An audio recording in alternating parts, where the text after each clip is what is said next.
So, Crypto Universe, I'm back with another video, and today I wanted to talk about Brad Garlinghouse and some news regarding Ripple and the banking committee, the Senate banking committee. So, apparently, Ripple CEO Brad Garlinghouse, he's scheduled to testify before the Senate banking committee on Wednesday to advocate for crypto market structure legislation in the United States.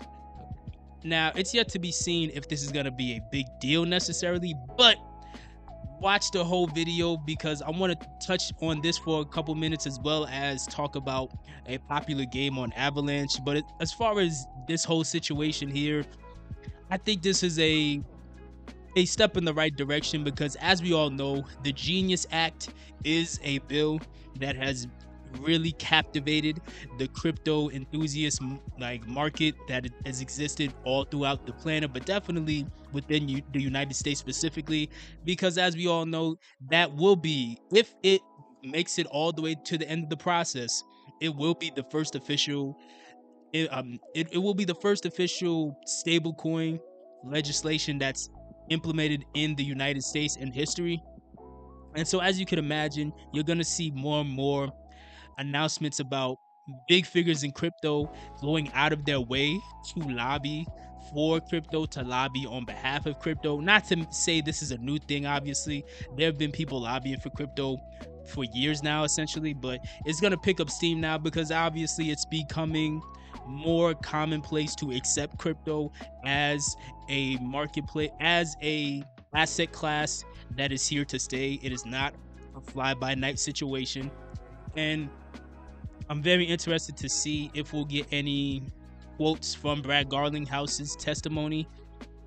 It's yet to be seen, but I think this is a step in the right direction. I know many people in crypto are never excited to hear this type of news because many people in crypto, they want a certain amount of freedom, decentralization, which I understand and I agree with, of course, but we also want money. Your best chance at freedom, unfortunately, in the world we live in, your best chance at freedom is money.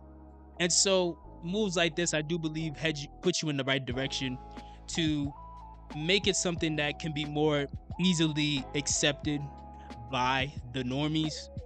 And once it's accepted by the normies, an absurd amount of money is most likely going to flood in. And at that point, if people are in the right position, you can make enough money to put yourself in a position where you can have some sort of sovereignty or some sort of freedom, to an extent, but still some sort of freedom. Even if you can't change the entire world, at the very least, you in your specific life can go out here and live on your own terms.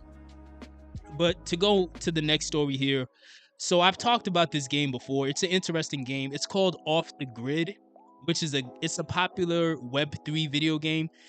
It's gotten mixed reviews. Some people aren't fond of it, but they're more so having issues with the actual the actual like interface itself and not really the existence of the game or the token. It's more so people feeling like it's not that well produced, but that's a different conversation.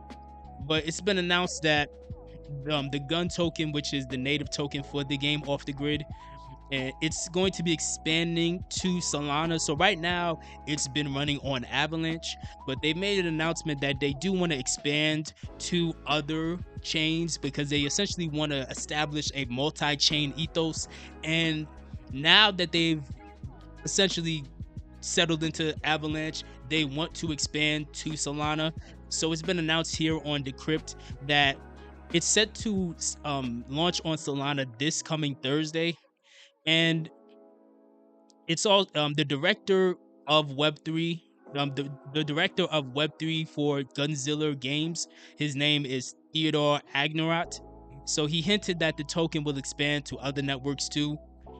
Now, he didn't specify which networks it was going to expand to, but you would imagine it's going to be all the popular ones, most likely the ones where it's possible to expand to in the first place. Let me know which networks do you think this token is going to expand to next. And I think I'm going to cut this short for today because I do have to go. But let me know, are you excited about Brad Garlinghouse making a testimony in front of the Senate Banking Committee? And how much longer do you think it'll be before the Genius Act is officially signed into law?